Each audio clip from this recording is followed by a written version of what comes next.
Cinema शौकीन सबका स्वागत करता है। आज हम बात करने वाले हैं लास्ट मैन स्टैंडिंग के बारे में। ये कहानी है जॉन स्मिथ की, जो शहर के दो सबसे बड़े गैंगस्टर्स के गिरोह के बीच में फंस जाता है। उसे अब कैसे भी यहाँ से बाहर निकलना है। कहानी की शुरुआत होती है और हमारे सामने 1930 का दृश्य आता है और ये जगह होता है जेरिको, जो मैक्सिकन बॉर्डर से 50 किलोमीटर की दूरी पर है। और यहाँ पर दुनिया के दो सबसे बड़े गैंगस्टर्स रहते हैं, जिनका बड़ा गिरोह है। एक इटालियन माफिया का ग्रुप है जिसका लीडर है फ्रीडो, और दूसरा आयरिश ग्रुप है जिसका लीडर है डोयल। ये दोनों ग्रुप हमेशा ही आपस में लड़ते रहते हैं क्योंकि ये चाहते हैं कि इस पूरे जगह पर इनका कंट्रोल। यहाँ से एक बहुत ही बड़ी पाइपलाइन जाती है, जिसका भी इस पूरे जगह पर हक होगा, पाइपलाइन का मालिक वही बनेगा और वो माला माल हो जाएगा। यहाँ की सरकार भी इन दोनों गिरोह से तंग आ चुकी है क्योंकि जब जब वो इनके बीच आने की कोशिश करते हैं तब तब यहाँ का खतरा और भी ज्यादा बढ़ जाता है। चारों तरफ कत्लेआम मच जाता है, हर तरफ गोलियां चलती हैं, तब मासूम लोगों की भी जान चली जाती है। और सरकार ये चीज नहीं चाहती क्योंकि जब वो इनके बीच में नहीं आते तब ज्यादा शांति होती है यहाँ पर। इसीलिए अब सरकार ने भी हार मान लिया है, वो इनके बीच में नहीं आना चाहते। यहीं पर हम देखते हैं यहाँ के शेरिफ को,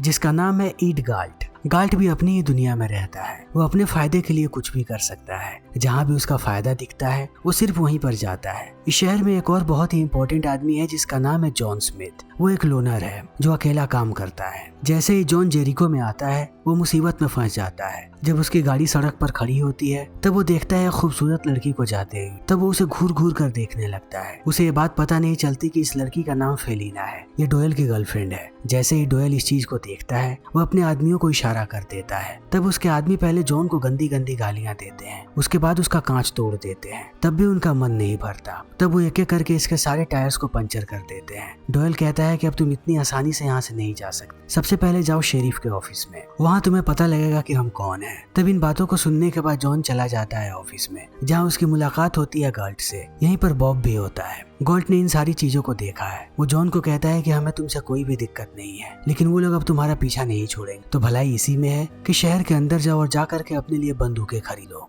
फिर इन बातों को सुनने के बाद जॉन यहाँ से निकल जाता है। वो जाता है बंदूकों की दुकान पर। वहाँ से आते समय वो जाता है एक बार में। तब देखता है कि बार पूरा का पूरा खाली है। तभी वो देखता है कि यहाँ पर एक बारटेंडर है जो यहाँ का मालिक है। इसका नाम है जो मंडे। वो जो से एक विस्की लेता है। विस्की पीने के बाद वो बैग से अपने सारे बंदूकों को बाहर निकालता है और तैयार होकर के आता है आयरिश गैंगस्टर्स के ऑफिस में और फिन के पास जाता है। फिन वही बंदा है जिसने उसका कांच तोड़ा था और उसके टायर्स को पंचर किया था। वो फिन को कहता है कि तुम्हें जुर्माना भरना पड़ेगा, तुमने मेरी गाड़ी को कबाड़ बना दिया। तब इन बातों को सुनने के बाद फिन भड़क जाता है और अपनी बंदूक निकालने की कोशिश करने लगता है, लेकिन वो बंदूक निकालता उससे पहले जॉन अपने दोनों बंदूकों को बाहर निकालता है और अंधाधुंध गोलियां चलाने लगता है फिन पे। यहीं पर फिन की मौत हो जाती है। तब सारे लोग इस चीज को देख रहे होते हैं, लेकिन अब कोई और गोली चलाता उससे पहले जॉन सब पर गोलियां चलाने लगता है। वो किसी को भी मौका नहीं देता किसी भी चीज का।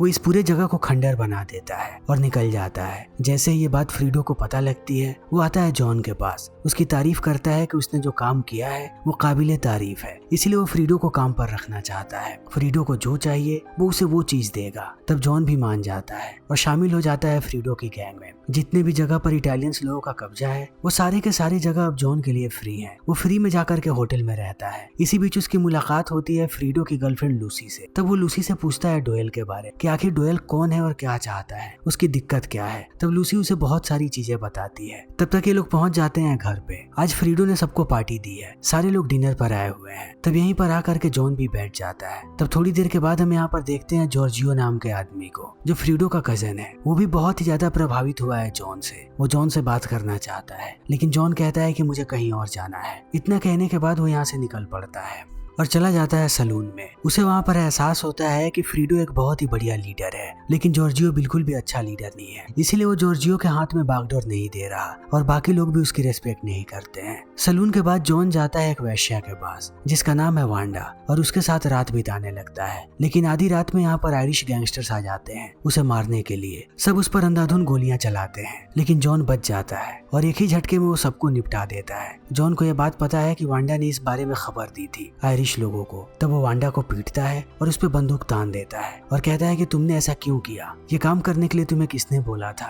तो वांडा कहती है कि उन लोगों ने मुझे ब्लैकमेल किया था, इसीलिए मुझे ये काम करना पड़ा। इन बातों को सुनने के बाद जॉन उसे छोड़ देता है और निकल पड़ता है किसी सुरक्षित जगह पे जाने के। तभी उसे फ्रीडो के लोग मिलते हैं जो लेकर के जाते हैं एक डाइनर के पास और बताते हैं कि डोयल का एक बहुत ही बड़ा शिपमेंट आने वाला है और उसको रोकने का काम ये लोग देते हैं जॉन को। तब जॉन अगले दिन चला जाता है मैक्सिकन बॉर्डर पर, जहाँ पर उसकी मुलाकात होती है एक मैक्सिकन आदमी से जिसका नाम है रामीरेज। रामीरेज ही अपने प्रोटेक्शन में सारी चीजों को लेकर के आ रहा है आयरिश गैंगस्टर्स के लिए। तब जॉन उससे बात करता है और उसे ऐसा ऑफर देता है कि रामीरेज का भी दिमाग घूम जाता है। सारे लोग इन पर गोलियां चलाने वाले होते हैं, लेकिन अंत समय में वो अपने आदमियों को कहता है कि सारे आयरिश लोगों को उड़ा दो। तब वो लोग एक एक करके सारे आयरिश लोगों को उड़ा देते हैं और ये कॉन्वॉय इनके कब्जे में आ जाता है।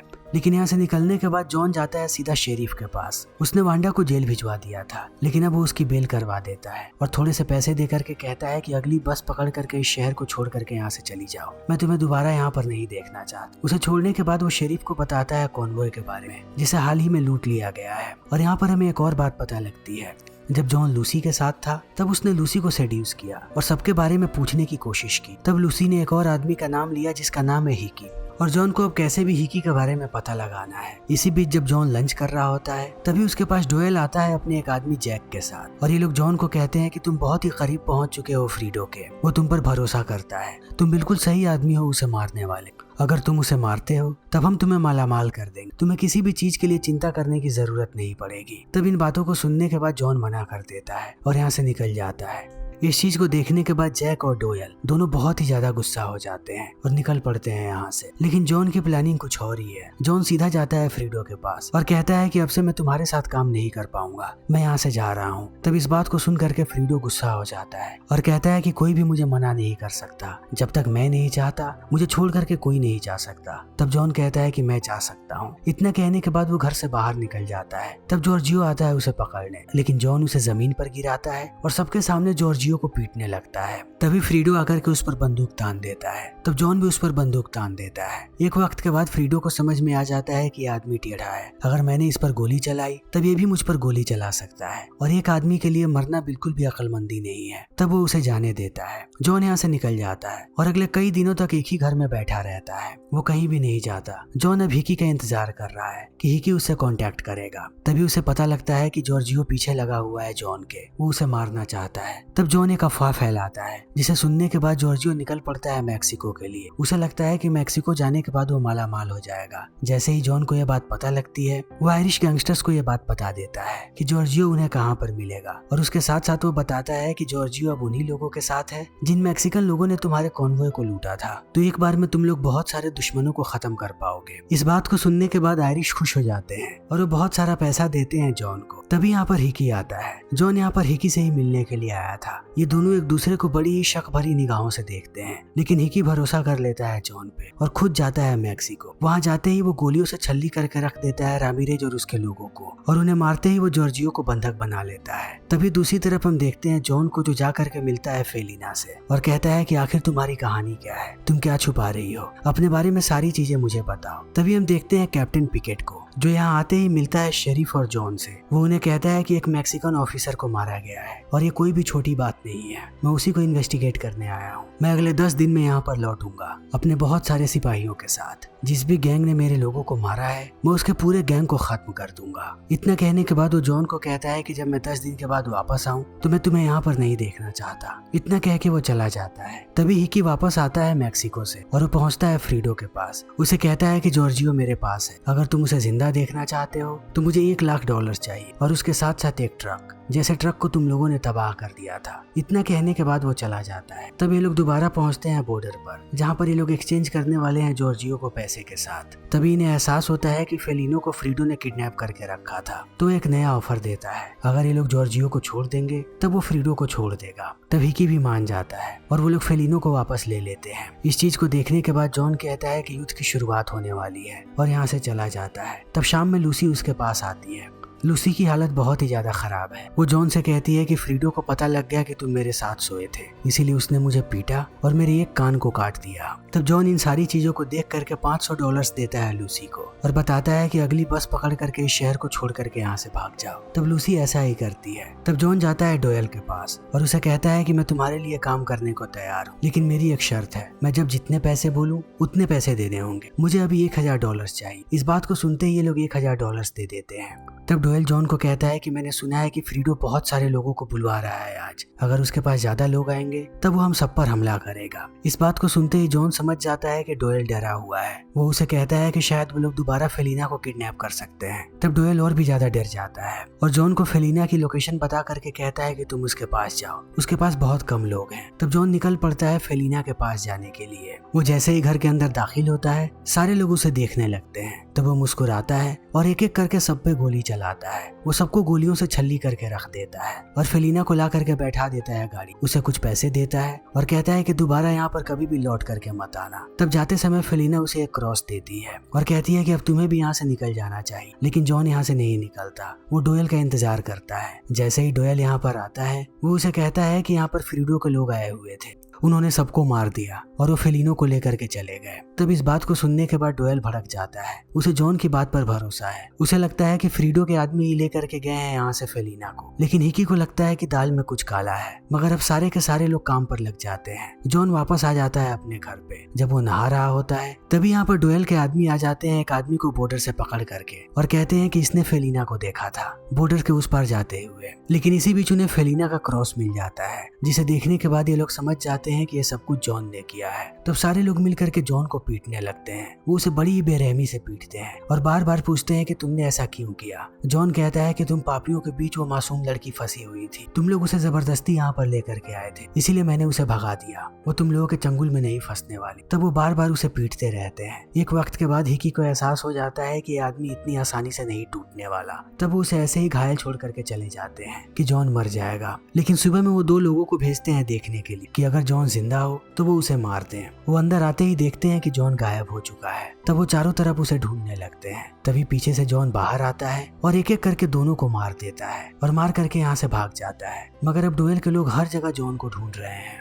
वो जाते हैं उसी सलून में जहाँ पर जॉन हमेशा जाया करता था। तभी यहाँ पर गाल्ट आता है और कहता है कि मैंने उसे इटालियंस के पास जाते हुए देखा। तब ये सारे लोग पहुंच जाते हैं फ्रीडो के घर पे। वो उसके पूरे घर को आग लगा देते हैं और उसके सारे आदमियों को मार गिराते हैं। तब फ्रीडो बाहर आता है और जॉर्जियो भी। ये लोग कहते हैं कि हमें जिंदा छोड़ दो, हमें शहर छोड़ करके चले जाएंगे, लेकिन ये लोग उसकी बात नहीं सुन और इन दोनों को भी छल्ली कर देते हैं। इन्हें लगता है कि जॉन अंदर ही आग में जल करके मर जाएगा। तभी अगली सुबह हम जॉन को देखते हैं, जिसे जो नाम का आदमी लेकर के आया है एक चर्च में उसका उपचार करने के लिए। वो रोज उसके लिए दवाइयाँ लेकर के आता है। तभी एक दिन आयरिश लोगों को पता लग जाता है इस बारे में। वो लोग जो को पकड़ के ले जाते हैं। तब गाल्ट आता है यहाँ पर जॉन पास और बताता है कि वो लोग जो को लेकर के गए हैं अपने शहर। डोयल और हिकी अभी भी मैक्सिको में है। वो लोग वहाँ पर फेलिना को ढूंढ रहे हैं। इतना कहने के बाद वो जॉन की बंदूक उसे दे देता है। तब जॉन वापस आता है अपने शहर में। वहाँ आने के बाद वो अपनी लकी हैट लेता है और एक एक करके सबको मारना शुरू करता है। जो भी उसके सामने आता है वो उसे मौत के घाट उतार देता है। इसी तरीके से वो मारता हुआ सबको जाता है ऊपर। तभी उसे जो भी दिख जाता है जिसे इन लोगों ने बांध करके रखा है टेबल पे। जॉन को पता है कि जैक नाम का आदमी अभी भी छुपा हुआ है, तो वो सीधा अलमारी में गोली मारता है और जैक की भी मौत हो जाती है। तभी जॉन को एहसास होता है कि उसे भी गोली लगी है। तब वो अपने जख्मों को साफ करने लगता है। फिर अपनी बंदूक को लटका देता है दरवाजे, ताकि जब यहाँ पर हिकी आए तब उसे समझ में आ जाए कि ये सब कुछ जॉन ने किया है। वो जैक को लेकर के जाने लगता है, लेकिन जाते समय वो गार्ड को कहता है कि वो हिकी को बता दे कि वो कहाँ पर मिलेगा। अब इस शहर के सारे लोग इस शहर को छोड़ करके जा रहे हैं। अब जॉन भी जो को लेकर के यहाँ से निकल जाता है। ये लोग चले जाते हैं शहर के आखिरी छोर पे जले हुए घर के पास और इंतजार करने लगते हैं डोयल और हिकी का। तभी यहाँ पर हिकी डोयल आते हैं बॉब के साथ। जैसे ही जो इन्हें देखता है वो जा करके छुप जाता है। वो तीनों अपनी गाड़ी से बाहर आते हैं। डोयल बाहर आकर के कहता है कि मुझे कैसे भी फेलिना को ढूंढना है, मुझे बताओ कि फेलिना कहाँ पर है। इस बात को सुनते ही जो गोली मार देता है यहाँ पर डोयल को। कहता है कि तुमने इस शहर को बर्बाद किया था। इस चीज को देखते ही बॉब गोली चलाने की कोशिश करता है, लेकिन जॉन उसे छल्ली कर देता है। इन सारी चीजों को देखने के बाद हिकी अपनी बंदूक रख देता है जमीन पे और कहता है कि मैं जिंदा रहना चाहता हूँ, मैं मरना नहीं चाहता। इतना कहने के बाद वो पीछे घूम जाता है। जॉन ने अभी भी बंदूक तान करके रखी है। वो जॉन को कहता है कि क्या तुम ऐसे मर्द हो जो एक इंसान के पीठ पर वार करोगे। तब जॉन कहता है कि तुम्हें पता भी नहीं है, मैंने इससे भी बदतर काम किए हैं। इसी बीच हिकी दूसरी बंदूक निकाल लेता है। वो घूम करके जॉन को मारने की कोशिश करता है, लेकिन उससे पहले जॉन सीधा भेजी में गोली मारता है हिकी के। तब यहीं पर हिकी की मौत हो जाती है। जॉन उसके पास आता है और फेलिना के क्रॉस को लेकर के अपने पास रख लेता है और बैठता है अपनी गाड़ी। इस शहर का उसका काम पूरा हो गया। उसने सारे के सारे गैंगस्टर्स को खत्म कर दिया। अब वो निकल रहा है अपने अगले सफर पे। फिर इसी के साथ ये फिल्म यहीं पर खत्म हो जाती है। तो दोस्तों, हमारी आज की ये वीडियो यहीं पर खत्म होती है। अगर आपको हमारी ये वीडियो पसंद आई हो तो इसे लाइक करें, शेयर करें और चैनल को सब्सक्राइब करें। Thank you.